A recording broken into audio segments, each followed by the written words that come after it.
여호와께서 여호수아에게 말씀하여 이르시되 이스라엘 자손에게 말하여 이르기를 내가 모세를 통하여 너희에게 말한 도피성들을 너희를 위해 정하여 부지 중에 실수로 사람을 죽인 자를 그리로 도망하게 하라. 이는 너희를 위해 피해 보복자를 피할 곳이니라. 이 성읍들 중에 하나에 도피하는 자는 그 성읍에 들어가는 문 어귀에 서서 그 성읍의 장로들의 귀에 자기의 사건을 말할 것이요 그들은 그를 성읍에 받아들여 한 곳을 주어 자기들 중에 거주하게 하고 피해 보복자가 그의 뒤를 따라온다 할지라도 그들은 그 살인자를 그의 손에 내주지 말지니 이는 본래 미워함이 없이 부지 중에 그의 이웃을 죽였음이라.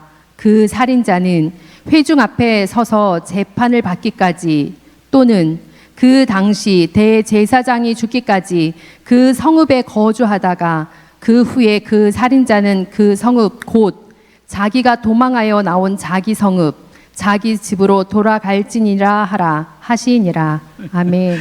우리 도피성에 관해서 이제 세 번째 시간입니다. 또 이제 복습을 좀 해야 될 것 같아요.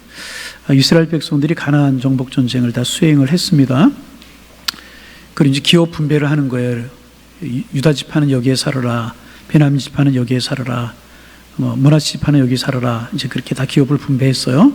가나안 땅에 정착해서 살게 된 것입니다. 그리고 나서 하나님께서 이스라엘 백성들에게 첫 번째 이제 제도를 주셨는데 그 제도가 뭐냐하면 도피성이라고 하는 제도였었습니다. 간략하게만 말씀을 드리면 도피성이 뭐냐 하면 사람이 잘못해서 실수로 사람을 죽였어요. 예를 들면 산에서 이제 친구랑 같이 가서 나무를 패기 위해서 도끼질을 하다 도끼자루가 떨어져 가지고 고의가 아니고 실수로 사람을 죽였어요. 근데 그 당시에 이제 이스라엘의 법은 뭐냐면 상응법이라고 하는 거 있었거든요. 이에는 이, 눈에는 눈. 그래서 실수였을지라도 사람을 죽이는 그런 죄를 범했기 때문에 그 사람은 죽음으로 자기의 생명으로 그 죄값을 치러야만 되는 것이 그 당시에 이스라엘의 법이었었어요. 그러면 이게 이제 조금 상응법이었기 때문에 어쩔 수 없는 그런 상황이었지만 실수를 저질렀다는, 고의가 아니고 상습적이 아니고 계획적이 아니고 실수로 이런 일을 저질렀기 때문에 참 안타깝잖아요. 그래서 실수로 사람을 죽인 사람에 대해서 살리게 하고 정당하게 재판을 할 수 있는 그런 제도를 마련해 놓은 것이 이제 도피성이라고 하는 것이었어요. 그래서 고의가 아니고 상습적으로가 아니고 실수로 해서 사람을 죽였어요. 그럼 이 사람은 이제 도피성으로 이스라엘 지역에 6개를 정해 놓았는데 도피성으로 이제 들어가게 되는 거예요. 그러면 이제 정당한 재판을 받고 그 사람이 도피성에서 나올 때까지 그 도피성 안에 두게 하는 그런 제도가 도피성이라고 하는 그런 거였었는데, 하나님께서 왜 이 도피성을 만드셨을까? 반복적으로 이야기를 하면 인간의 불안정 때문에 그랬다는 거죠. 실수한 것도 불안정한 때문이었지만은 또 그것 때문에 사람을 죽이는 또 다른 실수가 나올 수 있기 때문에 이런 불안정에 대한 제도적인 보완으로 도피성이라고 하는 것을 하나님께서 만드셨다, 이제 그런 이야기를 우리가 나눴는데, 그래서 도피성 가운데 나타난 이제 하나님의 원리에 관해 지난주일부터 우리가 나누고 있는데, 첫째는 뭐냐면 인간의 실수에 대한 최종 심판자는 하나님뿐이다. 사람이 사람에 관해서 생명을 할 수 있는 것은 권리가 없다는 거죠. 어저께 제가 TV를 봤던가요? 안창호라고 하는 분, 무슨 직위를 가진 분이죠? 그분이 이제 우리나라 이제 실제적으로 사용제도를 없애야 된다. 이제 그런, 우리나라가 실제적으로 사용제도가 없어진 나라로 국가에서는 평가를 하죠. 수년 동안 사용이 집행이 되지 않았기 때문에. 근데 주된 것이 뭐냐 하면 사람이 사람을 재판해서 재판하고 나서 그 재판이 잘못됐으면 그 사람의 생명은 참 억울할 수 있다는 거죠. 그래서 재판제도가 없어져야 된다, 이런 이야기. 여러분은 재판제도 있어야 되는 것이 찬성하시는지 반대하는 것이 이제 여러분의 마음은 모르지만은 제 개인적인 생각은 이 사용제도는 없어져야 된다, 이제 그런 생각을 하게 되는데, 만에 하나 천만 분의 하나라도 잘못 재판을 해서 억울한 사람의 생명이 죽어가면 안 되는 거 아니겠습니까? 하여튼 그런 원리가 이 속에 담겨져 있었다는 거죠. 그래서 최종 심판자는 하나님뿐 이라고 하는 사실을 우리가 지난주에 이제 나눈 그런 이야기고, 두 번째로 이 도피성 제도를 위해서 알 수 있는 것은 뭐냐 하면 도피성에 들어갈 때 그냥 들어가는, 무조건 들어가는 것이 아니었었어요. 실수를 했어요. 그럼 도망하잖아요. 그럼 어떻게 하는가? 여러분 4절 말씀 같이 한번 읽어봅니다. 4절 소리내어 읽어봅니다. 이 성읍들 중 하나에 도피하는 자는 그 성읍들에 들어간 문어기에 서서 그 성읍의 장로들의 귀에 자기의 사건을 말할 것이요. 그냥 들어가는 것이 아니라 그 성읍 입구에 누가 서 있었냐 하면 이스라엘의 원로들, 장로들이 서 있었다는 것입니다. 그래서 이야기를 듣는 거예요. 왜 살인을 저질렀느냐? 그래서 이제 이렇게 그 이야기를 듣는 거죠. 그리고 나서 타당하다고 생각했을 때 도피성 안으로 들어가게 할 수 있었다는 것입니다. 여러분, 그렇잖아요. 살인을 저지르고 이제 그게 비록 고의는 아니지만 도망을 한다라고 하면 이제 그 가족들이나 죽은 사람의 가족들이 따라오지 않겠습니까? 그러면 이제 장로들이 거기 서 있다가 이게 이제 실수한 것이 맞다 그러면 그 사람을 들여보내요. 그리고 따라오는 가족들이 이제 있지 않겠습니까? 그들을 설득해야 되죠. 그리고 정당한 방법으로 재판의 죗값을 치르게 할 테니까 일단 너희들 돌아가라. 흥분했기 때문에, 이성을 잃었기 때문에 너희가 판단을 믿을 수 없다. 설득해 돈을 보려는 그런 역할을 누가 했느냐? 들여보내는 것도 장로들이 했었고, 그리고 가족들이 따라오는 것들도 장로들이 했다. 이제 그런 이야기입니다. 그러면 여러분 가만히 생각해 보세요. 거기 서서 그 판단하는 기준이 되는, 판단하는 그 기준을 잡아주는 사람이 누구였냐면 이스라엘의 원로들, 장로들이었다는 것입니다. 그러면 그 이스라엘의 장로들은 어떤 사람들이었겠습니까? 첫째는 뭐냐 하면 지혜로운 사람들이어야 됐겠죠. 사리를 잘 분별할 수 있는 지혜를 가진 사람이어야 되지 않겠습니까? 또 하나는 뭐냐 하면 권위가 있어야 되죠. 권위가. 그죠? 피해 보복자들이 쫓아왔을 때 우리가 자초지정을 살펴보니까 이랬다. 그러니 우리가 잘 판단할 테니까 우리를 믿고 기다려달라. 그렇게 이야기할 때 장로들의 권위가 없으면 그 사람들이 말을 들을 수 있겠습니까? 지혜가 있고 두 번째는 권위가 있는 사람들이 그 역할을 했어야 된다는 거죠. 그래서 여러분, 어느 공동체든지 그 공동체가 잘 되기 위해서는요, 최고 지도자 참 중요합니다. 참 중요한데 또 중요한 것이 뭐냐 하면 그 최고 지도자를 보좌하는 원로들이 참 중요하다는 것입니다. 가정에서도 마찬가지잖아요. 아버지가 아무리 훌륭하고 능력이 있어도요, 아버지를 보좌하는 어머니가 있어야 된다는 거예요. 여러분, 나라의 대통령도 마찬가지잖아요. 대통령이 아무리 훌륭해도요, 그를 잘 보좌한 참모진들이 바르게 서 있어야 나라가 바르게 설 수 있는 것 아니겠습니까? 여러분, 교회도 마찬가지. 목회자가 아무리 훌륭해도요, 잘 보필하는 장로님들이 계셔야 되는 것이고, 잘 보필하는 권사님들이 계셔야 되는 것이고, 안수집사님들이 계셔야 되는 것이라니. 그런데 중요한 것은 뭐냐 하면 이런 지혜로운 원로들은요, 하늘에서 뚝 떨어지는 것일까요? 하늘 한번 바라보실까요? 떨어지나? 하늘에서 절대로 진짜 하늘 쳐다보는 분이 계셨어요. 예. 하늘에 절대로 떨어지는 것이 아니고요, 어느 순간 만들어지는 것이 결코 아니라는 거예요. 우리가 장로님들을 세우셨으면 장로님들을 위해서 기도하고, 권사님들을 세워서 권사님들을 위해서 기도하고, 때로는 그 권위에 복종해주고, 그분들의 지혜를 인정해 줄 때 그분들이 만들어져 가는 것이라. 만들어져요. 여러분, 여호수아가 지도자였잖아요. 도피성 앞에 서가지고 여호수아가 그거 다 분별할 수 있겠어요? 오늘은 이 도피성, 저희는 도피성 몇 개씩 기도해야 되는 것 아니겠습니까? 누군가에 위임할 수밖에 없었다는 것입니다. 경륜과 지혜가 있고, 그리고 또 권위가 있는 그런 분들에 의해서 공동체가 운영될 수 있고 판단할 수 있도록 했다는 것입니다. 그런데 여러분, 만약에 이 장로들이, 이스라엘의 원로들이 조금 삐뚤어졌던 사람들이라고 생각을 해보세요. 뇌물을 받아먹고 혹시나 사심을 가지고 고의로 살인한 사람들을 들여보냈다면 하나님이 만드신 도피성의 의미가 어떻게 됐겠어요? 훼손될 수밖에 없는 것 아니었겠습니까? 아니면 같은 친척이라고, 같은 고향 사람이라고, 같은 학교 출신이라고, 나이가 같다고, 띠가 같다고, 그죠? 같은 동네에 산다고 고의로 살인한 사람을 들여보냈다라고 하면 하나님의 공의가 세워지지 않는 것이라는 것입니다. 그래서 어떻게 생각하면 최고 지도자 중요하지만은 그 역할을 중간에서 감당하는 이 원로들이 굉장히 중요한 것이라는. 그래서 여러분, 우리나라의 원로들을 위해서 기도해 주실 수 있기를 바랍니다. 교회의 장로님들, 권사님들, 안수 이런 분들을 위해서 기도해야 되는 이유가 여기에 있는 거예요. 참 중요하다는 거예요. 여호수아가 어떻게 다 할 수 있겠어요? 그런데 중간에서 이런 역할을 감당하는 분들이 권위가 없고 지혜가 없고 중심이 바로 서 있지 않고 신앙으로 믿음으로 서 있지 않으면 공동체는 흐트러질 수밖에 없는 것이라. 이런 분들이 많이 세워질 수 있도록 여러분 기도로 도와주실 수 있기를 주님의 이름으로 축원합니다. 그럼 그렇게 해서 도피성으로 들어갔어요. 그럼 그 도피성에 들어간 사람들은 언제까지 도피성에 있어야 되는 것인가? 하는 것이 세 번째 마지막으로 우리가 나눌 그런 말씀인데요. 그렇게 이제 장로님들이 판단했어요. 이스라엘의 원로들이 판단해서 이것은 고의가 아니고 상습적이 아니고 실수를 했어. 정삼 참석을 해 들여보냈어요. 그럼 그 사람이 언제까지 거기에 있어야 되는가 하는 것입니다. 두 가지를 말하고 있어요. 6절 말씀 우리 같이 한번 읽어봅니다. 6절입니다. 그 살인자는 회중 앞에서 재판을, 첫째가 언제까지? 들어가면 끝나는 것이 아니고 그렇게 이제 감정적이고 가족들 또 흥분해 있을 것 아니겠습니까? 그런 거 다 갈아친 후에 정당한 전차를 통해서 재판을 받을 때까지 시시비기를 벌수단 벌주고 해보랄 사람은 해보라고 그렇지 않겠습니까? 첫 번째가 그것이고, 그 다음에 계속해서 읽어봅니다. 그 당시 대제사장이 죽을 때까지 그 성읍에 거주하다가 그 후에 살인자는 그 성읍 곧 자기가 도망하여 나온 자기 성읍 곧 자기 집으로 돌아갈지니라 하니라. 그러니까 나올 수 있는 길이 두 가지였었어요. 첫째는 뭐라고요? 재판하는 거예요. 정상 참작을 해 12를 가려가지고 정확하게 재판을 해가지고 벌을 줄 것 벌을 주고 책망할 것 책망하고, 그래서 이제 돌아가게 하는 그런 경우가 있었고 일정한 대가를 치러야 됐겠죠. 두 번째는 뭐냐 하면 좀 이상한 게 나오지 않습니까?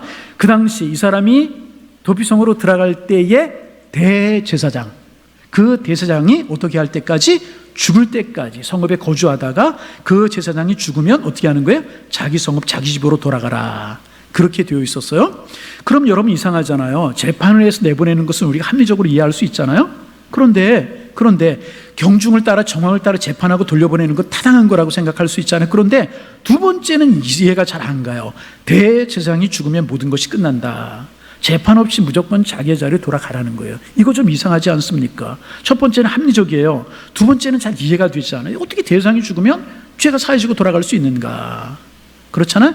우리가 기억해야 될 것이 뭐냐 하면, 첫째 방식은요 인간의 합리적인 방식이고요, 두 번째 방식은요 하나님의 방식이에요. 이것을 가리켜서 은혜의 방식이다. 무슨 방식이라고요? 은혜의 방. 여러분, 우리로 이제 비유를 하면 또 마찬가지일 거예요. 우리가 죄의 사함을 받을 수 있는 길이 두 가지가 있어요. 몇 가지? 두 가지. 내가 지은 죄를 가지고 그 죄의 피해를 본 사람에게 가서 그 사람의 마음에 만족할 때까지 보상을 하던가, 또 하나는 뭐냐 하면 하나님의 은혜로 죄 사함을 받든가. 자, 다시 그 사람이 마음에 만족할 때까지 보상을 하든가, 피해 본 사람이. 두 번째는 뭐라고요? 하나님의 은혜로 죄 사함을 받고. 두 번째. 여러분, 그런데 그 사람의 마음에 만족할 때까지 보상했을지라도 이 문제가 해결이 되겠습니까? 여러분, 해결되겠습니까? 여러분, 어떻게 배상한다고 죽은 남편이 돌아올 수 있고 어떻게 배상한다고 죽은 아들이 돌아올 수 있겠습니까? 실수물어 그 정도의 배상으로 만족하려고 하는 마음을 다스리는 것이지 온상 회복할 수 있는 방법은 없는 거예요. 인간의 방법으로 온상 회복할 수 있는 방법은 없는 것입니다. 그러나 두 번째 방식은 완벽한 것입니다. 여러분, 우리가 이스라엘의 제도를 좀 알 필요가 있는데 7월 15일 대속죄일이 되면 제사장은요 백성들의 민족의 모든 죄를 다 가지고요 지성소로 들어가요. 어디로? 예, 이스라엘에 뜰이 있고 성소가 있고 지성소가 있어요. 성소에는 떡상, 또 이렇게 이제 이렇게 불이 켜져 있는 향단, 이런 것들이 있고 그 안으로 들어가면 지성소가 있는데, 성소에는 제사장만 들어갈 수 있고 지성소에는 대제사장, 한 명 있는 제사장만 들어갈 수 있는데 1년에 한 번 이스라엘 백성들의 모든 죄를 다 가지고 들어가는 거예요. 들어가서 이스라엘 백성들의 죄를 하나님 앞에 다 구하고 죄 사함을 받는 거예요. 하나님이 죄 사함을 받으시면 제사장이 살아나왔고요, 죄 사함을 안 하면 죽어나오는 경우도. 그래서 대제사장이 지성소에 들어갈 때 입는 옷에는요 방울이 달아 있었다고 그래요. 지성소에 들어가서 움직이면 소리가 났고, 움직이지 않는데 한동안 방울 소리가 나지 않으면 대제사장이 죽은 거라고. 그래서 이제 끌어내고 이제 그랬다고 그러는 것입니다. 그래서 이제 뭐냐 하면 대제사장의 존재는 우리의 죄를 대신해서 하나님 앞에 고발하고 사함받는 그런 존재였었어요. 그러므로 그의 죽음이라고 하는 것은요 모든 것이 다 끝났다는 것을 의미하는 그런 것이었다는 것입니다. 그리고 새로운 제사장이 세워졌다라고 하는 것은 뭐냐 하면 그와 더불어 살아가는 모든 백성도 그의 죽음과 함께 그의 실수도 다 모두 끝났다고 하는 은혜의 선언이 제사장이 죽는 그런 것이었다는 것입니다. 여러분, 이제 비슷한 경우가 또 하나가 있었어요. 구약의 제도를 보면 그것이 뭐냐면 신년이라고 하는 제도 있었어요. 무슨 제도? 죄송합니다. 오후 예배 시간에 자꾸 이제 좀 이렇게 눈꺼풀이 무거워지고 그러려고 그러는데, 이럴 때 이런 거 도피성 우리가 공부했잖아요. 또 하나는 뭐냐면 신년 제도라고 하는 거였었어요. 무슨 제도? 이것도 이제 비슷한 그런 하나님의 정신이 그 속에 담겨져 있습니다. 하나님의 사랑의 정신이 담겨져 있는데 이게 뭐냐 하면 이제 이스라엘 백성들이 가나안 땅에 들어갔어요. 하나님의 은혜로 땅을 분배받았잖아요. 그렇잖아요. 그래서 이제 지파별로 어느 지파 여기 가져라, 어느 지파 가져라, 족속별로 가족별로 이제 땅을 분배받았단 말이죠. 그래서 다 자기의 기업이 있는 거예요. 이 땅이 기업이라고 그랬어요. 땅이 뭐라고요? 기업. 하나님이 주신 것을 기업이라고. 사람이 줄 수 없고 내가 가질 수 없고 하나님이 주시는 것이 기업인데 이스라엘 백성들의 기업은 세 가지가 있어요. 첫째는 뭐냐면 생명. 뭐라고요? 생명은 누가 줄 수 없잖아요. 하나님이 주시는 거라면 기업이고, 두 번째는 뭐냐면 자녀. 뭐? 자녀를 내가 갖는 것 같아도 하나님이 주셔야 되는 거예요. 아멘. 여러분의 자녀 하나님이 주신 기업인 줄로 믿습니다. 세 번째는 땅이에요. 하나님이 분배해서 주셨다는 것입니다. 그런데 이 땅만을 들고 예를 들면 살다 보면 땅의 소유권이 넘어갈 수가 있어요. 내가 저 사람에게 손해를 입혔는데 배상할 방법이 없어요. 그럼 땅으로 주고, 내가 저 사람에게 돈을 꽂는데 갚을 능력이 없어요. 사업하다 실패했는데 갚을 능력이 없어요. 그러면 땅으로 주는 거예요. 그러면 땅의 소유권이 넘어가는 거란 말이죠. 근데 원래 그 땅의 소유는 누구예요? 하나님이시란 말이죠. 그래 땅의 소유가 넘어갔어요. 넘어가서 어떤 사람이 노름에 미쳐가지고 돈을 잃고 땅을 보증하니 땅이 소유권이 넘어갔단 말이죠. 그러면 땅의 소유권이 넘어갔어요. 이 사람이 소유권을 잃어버린 거예요. 영원히 그 땅이 없으면 살아갈 수 있는 방법이 없잖아요. 그래서 언제 그것이 원래의 소유대로 돌아가게 만드셨느냐?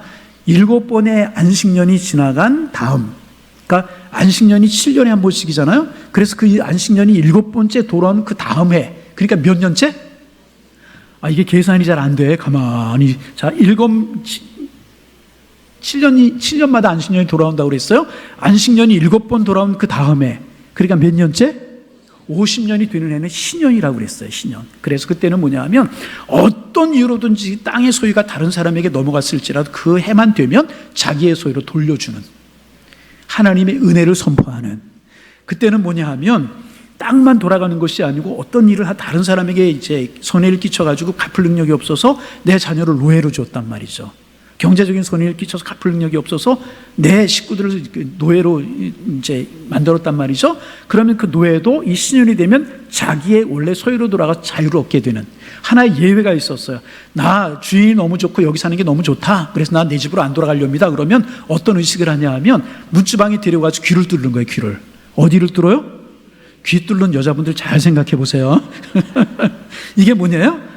귀를 뚫고 나서 나는 이 집에서 평생을 노예로 살겠습니다. 그러면 귀를 뚫고 그 집에서 영원히 살 수가 있었어요. 그렇지 않으면 자기의 소유로 다 한번 만져보실래요? 저는 여기 구멍 절대로 없어요. 예. 하여튼 그런 제도가 있었다면 이게 뭐냐 하면 하나님의 은혜란 말이죠. 인간이 살다 보면 실수할 수 있고 빈부의 격차가 날 수 있고, 그래서 어떤 사람은 많이 가지고 어떤 사람은 적게 가지고 살아갈 수 있는 능력이 없었다는 말이죠. 그래서 그때 이휘화를 막노라고 자기의 집으로, 이게 뭐예요? 하나님의 사랑의 법이었다는 거죠. 그래서 이제 점점 더 많은 사람 많이 가지고 적게 가진 적게 살, 그것이 아니고 하나님의 은혜로 너희들이 살아간다라고 하는 사실을 알아라. 그래서 신년을 뭐라고 불렀냐 하면 하나님의 은혜의 해다. 뭐라고요? 하나님의 은혜의 해다. 신년에 모든 것이 온상으로, 노예는 자유신분으로 돌아가고 땅은 자기의 소유로 돌아간다. 이런 것이 신년 제도였단 말이죠. 이게 하나님의 은혜가 그 속에 담겨져 있었다는 것이죠. 그리고 또 하나가 있어요. 뭐냐 하면 예수님께서 포도원 품꾼의 비유를 통해서 말씀하신 것이 있어요. 여러분 복음서에 나오는데 아침 6시에 온 일꾼이 있어요. 9시에 온 일꾼이 있어요. 12시에 온 일꾼이 있어요. 오후 3시에 5시에 온 일꾼이 있어요. 그런데 주인이 그 일을 다 마치고 저녁 때가 돌아갈 때쯤 되어서 그 품삯을 주는데 아침 6시에 온 일꾼이나 오후 5시에 온 일꾼이나 동일한 품삯을 주었다는 거예요. 그래서 불평을 하죠. 불평을. 이럴 수가 있느냐고. 나는 6시에 왔다, 나는 9시에 왔다. 그런데 어떻게 오후 3시에 5시에 온 사람하고 똑같은 품삯을 줄 수가 있는 것이냐, 그랬다는 것입니다. 그런데 여러분 이게 뭐냐 하면 이런 관점으로 구원의 은혜를 말하는 것이라는 거예요. 하나님의 죄사함의 은혜를 말하는 것이라는 것입니다. 다시 말하면 많이 죄를 지은 사람도, 죄를 적게 지은 사람도 그 죄를 어떻게 사함받을 수 있어요? 예수님의 십자가의 보혈을 바라보면 용서받게 된다는 것입니다. 어려서부터 예수 믿은 사람도, 나이 들어서 믿은 사람도, 예수 믿는 사람은 동일하게 주님의 은혜로 구원을 받는 줄로 믿습니다. 이것이 바로 주님께서 열어놓은 회복의 길이라는, 이게 도피성 제도, 하나님의 은혜가 그 속에 담겨져 있는 거예요. 하나님이 내 죄를 사했다. 여러분, 인간이 제도를, 법을 통해서 아무리 사해도 원초적인 것은 해결이 되지 않잖아요. 하나님이 은혜를 선포하는 것이고, 그 신현제도라고 하는 것, 또 이제 이렇게 이제 포도꾼의 비유를 통해서 하나님의 은혜가 그 속에 담겨져 있다라고 하는 것을 우리가 알게 되는 것입니다. 다시 말씀을 드리면, 여러분, 어려서 예수 믿어도 구원받고요, 나이 90에 예수 믿어도 예수 믿기만 하면 구원받는 줄로 믿습니다. 그것을 말하고, 이것 하나님의 은혜다, 이것을 말씀하고 계시는 것이에요. 그래서 다시 돌아가면 이 구약의 도피성이 원래 미우도하고 있는 것이 무엇인가? 오늘의 예수 그리스도를 상징하고 있다. 예수 그리스도의 예표로 구약에 보여주신 것 중에 하나가 뭐냐 하면 도피성이라고 하는 것입니다. 도피성이 24시간 열려 있는 것처럼, 도피성에 누구나 갈 수 있었던 것처럼, 도피성이 언제나 갈 수 있었던 것처럼, 또 도피성이 어느 지역에 살고 있든지 하루길이면 6군데를 만들어 놔서 어디 있는 사람도 갈 수 있었던 것처럼, 그리고 그 도피성에 들어가면 생명이 보존되는 것처럼, 오늘 예수님의 품으로 가면 다 용서받고 하나님의 자녀가 되고 주님의 백성이 되고 하나님의 자녀가 되게 되는 줄로 믿습니다. 그래서 우리는요, 도피성을 보면서 감사할 수 있어야 되고, 도피성을 보면서 예수 그리스도의 십자가의 사랑을 생각할 수 있어야 될 것이라는 거예요. 이 속에 담겨져 있는 것이 무엇이냐? 결국 우리를 사랑하시는 주님의 사랑, 하나님의 은혜, 십자가의 감격, 이런 것들이 그 속에 다 담겨져 있는 것입니다. 여러분, 우리는요, 은혜로 살아가는 사람들, 주님의 품으로 가기만 하면 어떤 부족함이 있든지 사함받고 하나님의 사람이 되게 되는 줄로 믿습니다. 그래서 도피성을 바라보듯이 우리 주님 바라보며 살아가는 우리의 삶이 되어서 우리 속에 넘치는 하나님의 은혜가 되어갈 수 있는 그런 축복이 함께 하실 수 있기를 주님의 이름으로 축원합니다. 축원합니다. 하나님, 구약의 도피성을 주셨던 것처럼, 신현제도를 주셨던 것처럼 우리에게 예수 그리스도의 은혜를 허락하여 주시오니 감사합니다. 주님 품으로 들어가기만 하면 우리 다 죄사함 받고 하나님의 자녀가 되는데, 우리가 그러기에 피할 곳은, 의지할 곳은 주님과 주님의 보혈뿐이 없는 줄로 믿습니다. 늘 주님 의지하며 살아가는 저희들 될 수 있도록 하나님 축복하여 주옵소서. 영원한 대제사장 되시는 예수님의 죽음으로 완전히 우리가 속죄함 받았다는 사실을 기억하며 그 주님 찬송하며 그 주님으로 인하여 감사하며 살아가는 저희 모두 다 될 수 있도록 하나님 축복하여 주옵소서. 예수님의 이름으로 기도하옵나이다. 아멘.